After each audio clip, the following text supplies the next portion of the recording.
bisnis yang tumbuhnya sangat cepat, omsetnya naik berkali-kali lipat dalam waktu singkat, pertambahan konsumennya naik sangat cepat, itu adalah kondisi yang berbahaya. Jadi kondisinya adalah bahaya, jangan senang dulu.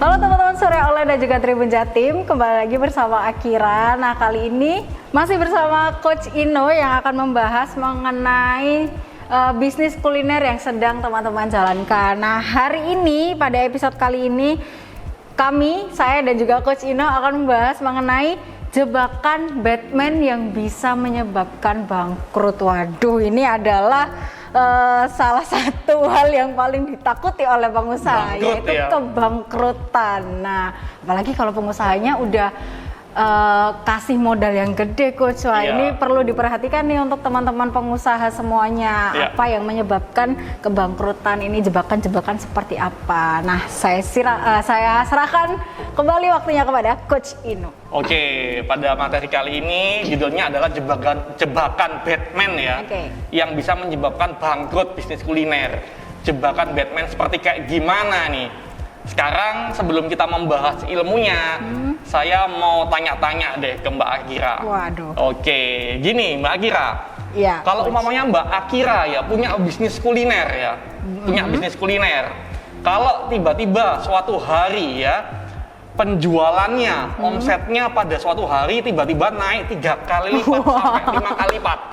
Contoh, omset dari Mbak Akira mungkin ya per hari restorannya per hari itu 1 juta. Jadi sudah lama kata-kata 1 juta plus minus lah.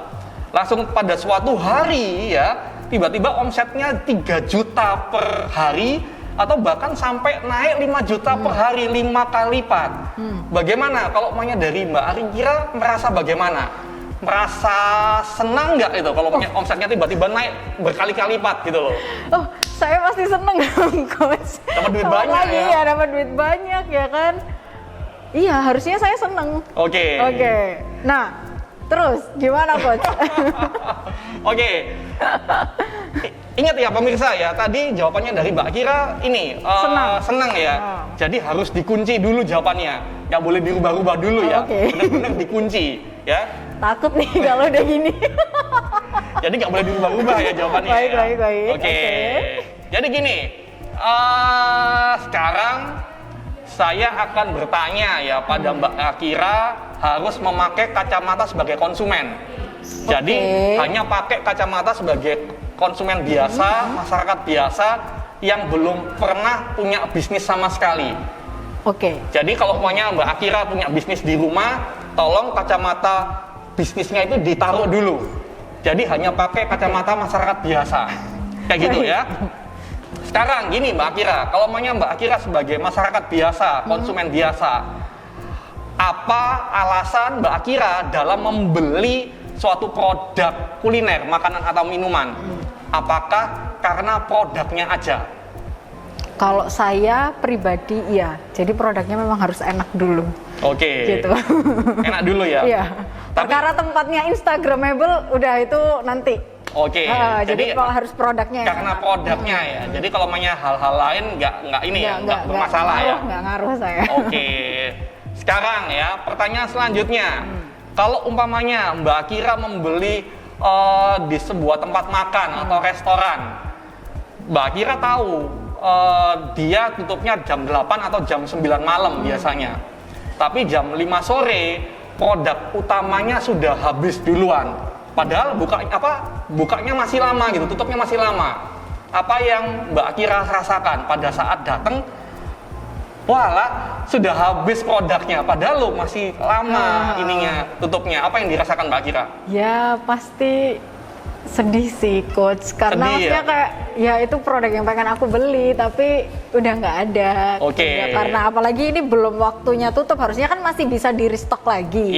Tapi itu nggak ada, malah ditutup gitu. Produk utamanya sudah habis, tapi produk-produk yang bukan unggulan, bukan utamanya mungkin masih ada gitu loh. Tapi saya lebih ini sih sama karena udah produk utamanya itu udah menyatu dengan saya produk utamanya itu. Jadi gimana yang dirasakan Mbak Kira apa nih? Ya pasti sedih. Sedih? Oke. Nggak enak harus cari tempat lain, Oke. buang-buang waktu lagi. Ucapan sedihnya ini yang tegas gitu, sedih coach gitu. Jadi bukan Ya kok habis sedih, sih? Gitu ya Coach? sedih ya. Oke. Iya, iya. Sekarang gini Mbak Akira, kalau umumnya Mbak Akira memesan suatu makanan untuk acara di catering segala macam, ternyata catering itu terlambat mengantar makanan. Jadi makanannya itu datang pada saat acara sudah mulai atau bahkan hampir selesai. Bagaimana perasaan Mbak Akira kalau umumnya mengalami seperti kayak gitu? Oh kalau ini sih pasti marah, udah nggak sedih lagi. Udah jenggot, ngambek sama, Sudah ngambek sama ya? penjualnya nih, nggak bakal diulangin lagi mau beli di sana. Oke. Sekarang pertanyaan selanjutnya nih ya. Contoh, Mbak Akira lagi pingin makan di suatu tempat yang tempatnya jauh dari rumahnya Mbak Akira. Jadi lagi pingin banget. Mbak Akira pergi ke sana. Karena tahu biasanya jadwalnya hari ini bukan jadwal dia lagi tutup atau lagi libur gitu loh. Sudah jauh-jauh ke sana, ternyata tempat makannya tutup. Oke. Bagaimana perasaannya? Wah kalau ini sedih juga sih Coach, karena kan udah jauh. Oke. Buat ke tempat itu, padahal itu bukan jadwalnya dia tutup. Iya, karena mungkin alasannya, oh iya lagi ini yang jual lagi sakit gigi, Waduh. atau ada kawinan atau apa gitu loh. Aduh. Jadi ya. sudah jauh-jauh ke sana ternyata tutup gitu loh. Ya. Jadi gimana perasaannya? Agak sedih dan kecewa Sedih. sih Coach. Sedih dan kecewa, dikerasin dong kata-kata sedih dan kecewanya. Jadi jangan sedih dan kecewa, nggak kedengeran pemirsa gitu loh.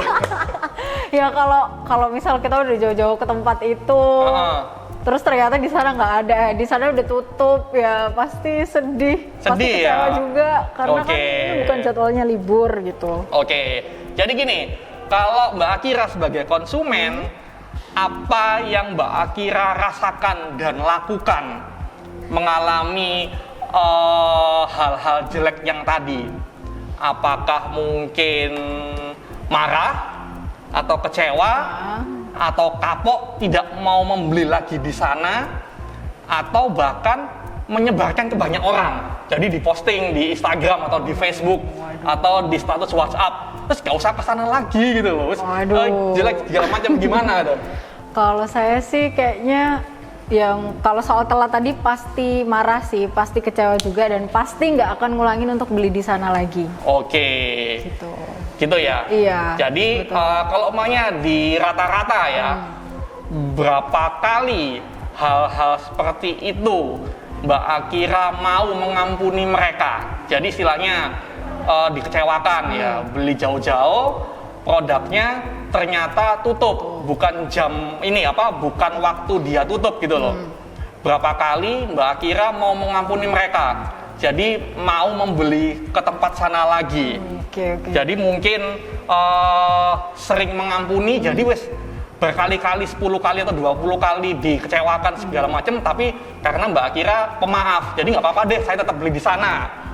Atau mungkin dikasih kesempatan 2 kali. Ya, dua mungkin kali itu. Kalau saya sih kasih kesempatan 2 kali ya. 2 kali, bukan 1 kali ya? Kalau khusus yang telat 1 kali. 1 kali, oke. Kalau untuk yang jauh tadi, mungkin Jadi 1 kali itu atau 2 kali. 1 kali itu masih mau membeli ke dia, jadi masih mengampuni dia 1 kali. Oh gitu, ya 1 kali berarti. Atau 1 kali. langsung nggak ada ampun, bener-bener tidak ada maaf, tidak akan beli lagi di sana karena saya sudah sakit hati. Nah, Seperti kayak gitu. ya. Yang mana? 2 kali. Nah, ini saya 1 kali, tidak ada 1 kali. maaf. 1 kali itu khusus untuk yang tempat jauh dan yang udah tutup tadi. Tapi kalau tuh yang telat, itu udah nggak akan diulangin lagi beli di sana. Tidak ada ampun ya. Tidak ada ampun. Sudah bener-bener cut ya. Sudah end. Sudah end. Oke. Saya tidak akan kesana lagi. Oke. Jadi Mbak Akira termasuk seperti kayak gimana pemirsa? Dia itu tipe pengampun, tidak ada ampun tipenya. Tidak ada ampun ya. Oke. Oke. Begini pemirsa.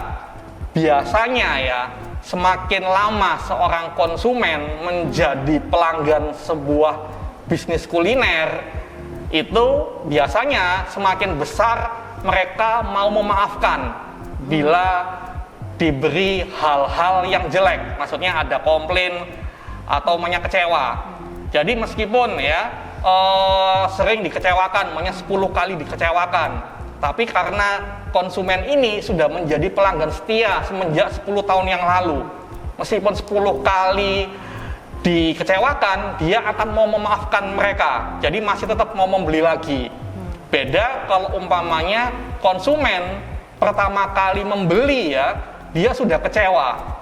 Pertama kali nyoba sudah kecewa, biasanya mereka tidak ada ampun. Udah nggak akan mau beli lagi di sana. Sudah kapok, nggak usah beli. Atau malah ngomong ke banyak orang. Jadi seperti kayak gitu pemirsa. Sekarang ya, silakan Mbak Akira kalau umpamanya mempunyai kacamata pengusaha, silakan dipakai lagi kacamata pengusahanya. Ini kacamatanya saya pakai lagi nih. Oke. Sekarang kita ulangi lagi pertanyaan pertama. Bila tiba-tiba Mbak Akira bisnis kulinernya atau restorannya omset pada suatu hari naik 3 kali lipat atau bahkan 5 kali lipat. Pertanyaannya tadi, apakah Mbak Akira senang dan gembira? Tadi jawabannya gimana pemirsa? Senang dan gembira ya, omsetnya naik 3 kali lipat ya, atau 5 kali lipat ya? Iya betul. Ya? Saya senang. Senang ya? Ada ini loh, ada saksinya loh ya. Jadi Mbak Akira ngomong tadi senang ya. Jadi gini, kalau umpamanya ya, pada saat omset atau konsumennya naik 3 kali lipat, bila 3 kali lipat itu adalah konsumen baru semua. Bila konsumen baru semua, ya. Kalau umpamanya konsumennya baru semua, konsumen yang naik 3 sampai 5 kali lipat itu, apakah yakin Mbak Akira bisa dengan membludaknya konsumen yang banyak itu jauh lebih besar daripada biasa yang Mbak Akira bisa handle? Apa yakin bisa melayani setiap orang dengan sempurna? Wah, ini benar-benar cocok sama judulnya nih, Jebakan Batman nih. Kalau seluruhnya customer baru, iya. Ya saya patut mempertanyakan nih, Coach. Apakah dia akan kembali lagi ke saya, beli lagi produk saya atau enggak? Nah kan. Jadi contohnya setiap hari itu biasanya melayani 100 porsi. Tiba-tiba pada suatu hari pembelinya itu 500 porsi. Ya pasti nggak siap sih, Coach. Apa yakin konsumennya itu nggak bakal nunggu lama? Apa yakin karyawannya itu karena digeruduk banyak orang nggak sampai salah ngasih garam? Jadi gula atau garamnya kebanyakan. Betul. Dan juga apakah sudah siap ininya? Apa piringnya itu sudah siap? Nunggunya lama, masih nyuci, masih bersihin meja segala macam. Apakah konsumen benar-benar dilayani dengan sempurna? Kalau umpamanya jumlahnya 3 sampai 5 kali lipat daripada biasanya. Seperti kayak gitu. Jadi jawabannya gimana? Tetap senang dan gembira nggak tadi tuh? Gupuh sih, gupuh kalau gitu. Karena kan memang kita biasanya ngelayanin untuk 100 orang. Tiba-tiba di hari yang nggak ada hujan dan nggak ada angin itu, 300 orang datang beli di tempat kita. Kan ya gimana? Kita cuma ada, anggaplah 3 orang pegawai di satu tempat itu. Yang biasanya untuk melayani 100 orang kan pasti nggak bisa kalau untuk 300 orang. Kitanya yang belum siapkan. Otomatis seluruh pembelinya, mungkin ada beberapa pembeli yang tidak terlayani dengan sempurna. Nah itu. Jadi gimana? Masih merasa, wah seneng, omsetnya 3 kali lipat naiknya gitu, seneng nggak? Nggak jadi seneng deh. Nggak jadi seneng, maaf ya, dihapus aja. Jadi seperti kayak gitu pemirsa ya. Karena kalau umpamanya ya omset naik berkali-kali lipat tanpa persiapan, kita sebenarnya jangan sampai senang, malah harus deg-degan, harus khawatir. Jadi berdoa, ya Allah, ini konsumen yang banyak ini mau balik lagi apa enggak? Dia kecewa apa enggak? Dia pulang gundel apa enggak? Atau jangan sampai mereka itu ngomong di sosial media jelek-jelek pada kami, tentang kami gitu loh. Kayak gitu. Jadi ya, kalau konsumen digeruduk segala macam, apakah bisa kita memilih? Contohnya, karyawan saya 1 nggak masuk, tinggal 2 orang. Jadi hanya memilih, sudah deh, saya hanya melayani pelanggan lama aja, pelanggan baru nggak boleh beli. Mungkin nggak kayak gitu? Ya nggak bisa dong. Nggak mungkin kan? Ya nggak mungkin. Jadi kita kan konsumen mau datang itu pembeli baru atau lama, ya kita harus melayani mereka dengan baik gitu loh. Betul. Jadi seperti kayak gitu loh. Jadi ya kuncinya pada materi kali ini ya, salah satu kuncinya bisnis yang tumbuhnya sangat cepat, omsetnya naik berkali-kali lipat dalam waktu singkat, pertambahan konsumennya naik sangat cepat, itu adalah kondisi yang berbahaya. Jadi kondisinya adalah bahaya, jangan senang dulu. Karena kebanyakan ya pengusaha kuliner ya tidak menyadari jebakan Batman ini. Jadi jebakan Batman ini ya sering membuat pengusaha kuliner bangkrut tanpa disadari. Contohnya ya, merasa bahagia saat bisnis kulinernya ramai, diantri banyak orang, omsetnya besar. Padahal bisnis kulinernya masih belum berumur 1 tahun. Jadi masih 3 bulan. 3 bulan orang banyak beli, pada antri segala macam, jadi viral segala macam dan lain-lain. Tapi ya dengan banyak konsumen baru mencoba beli, omsetnya tinggi, kita belum tahu mereka itu kecewa atau bahagia. Mereka mau nggak beli lagi?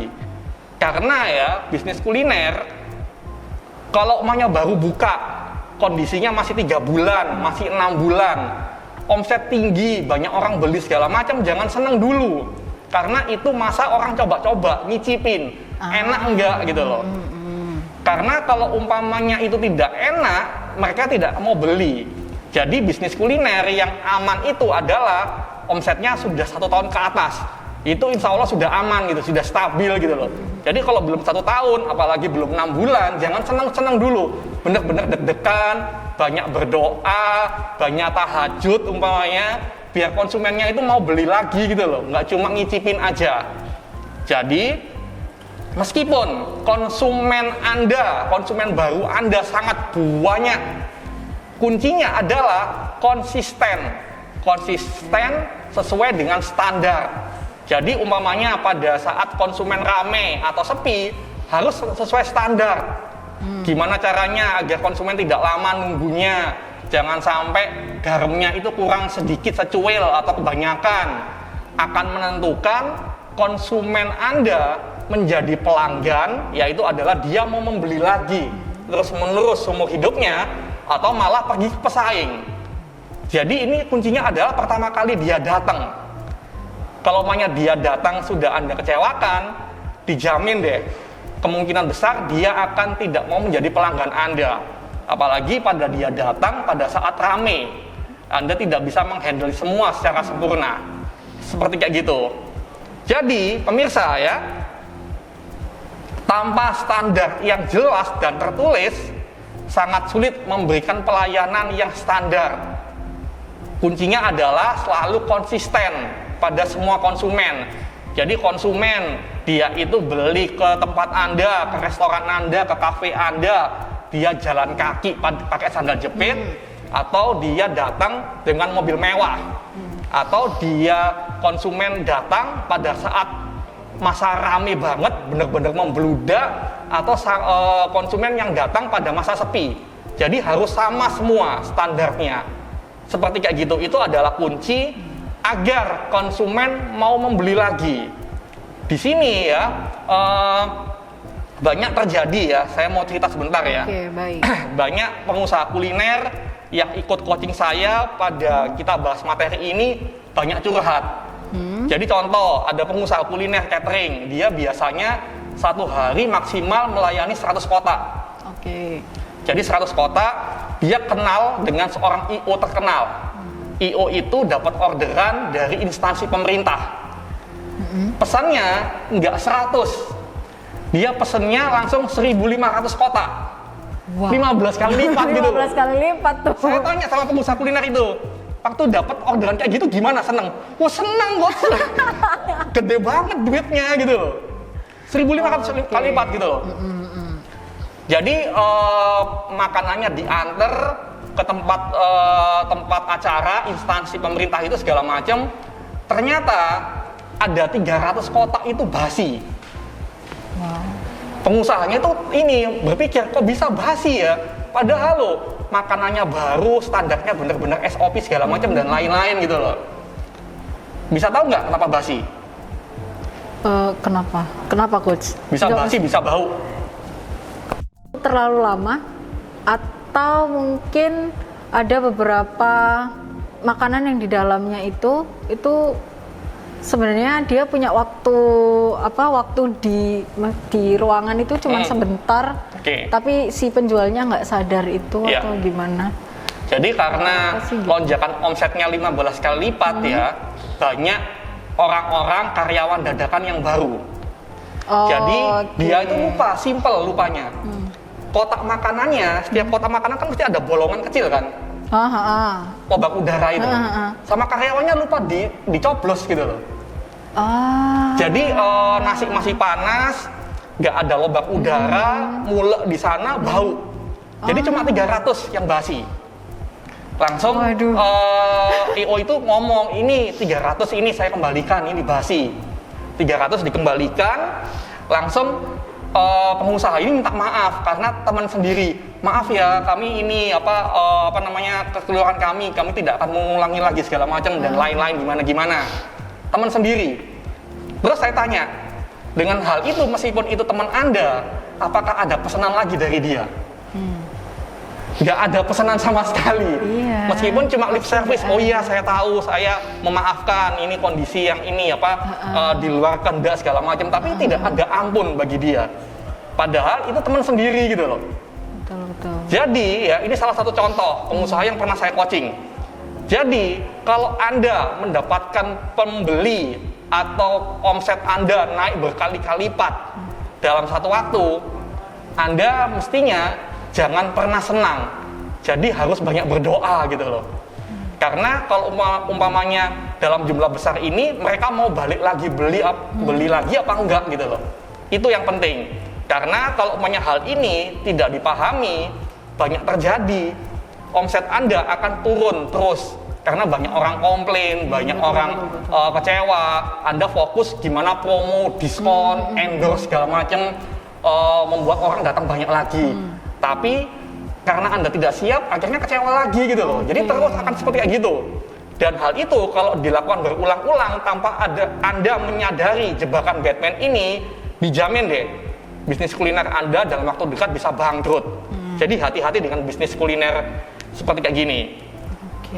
Nah, Coach, ngomongin soal tadi standar gitu kan. Gimana sih para pengusaha ini bisa menentukan atau membuat standar mereka supaya para konsumen ini nggak lari gitu. Nah, gimana Coach? Jadi pemirsa, jawabannya tunggu pembahasan di episode selanjutnya ya. Jangan sekarang. Jadi bertahap ya. Jadi biar ini penasaran dulu. Seperti kayak gitu pemirsa. Sabar ya. Baik, sabar. Jadi teman-teman harus nungguin episode selanjutnya untuk pembahasan karena ini sungguh sangat menggantung. Jadi patut ditungguin untuk minggu depan untuk pembahasannya lebih lanjut standar. Tadi saya terakhir ngomongin soal standar. Gimana standar yang harus dilakukan sama penjual supaya pembeli itu tidak pergi ke pesaing, tetap beli di kita, setia sama kita, kita penghasilannya makin banyak. Itu akan dibahas oleh Coach Ino minggu depan. Nah, untuk episode kali ini sampai di sini dulu ya Coach. Kalau begitu Akira pamit. Sampai jumpa minggu depan.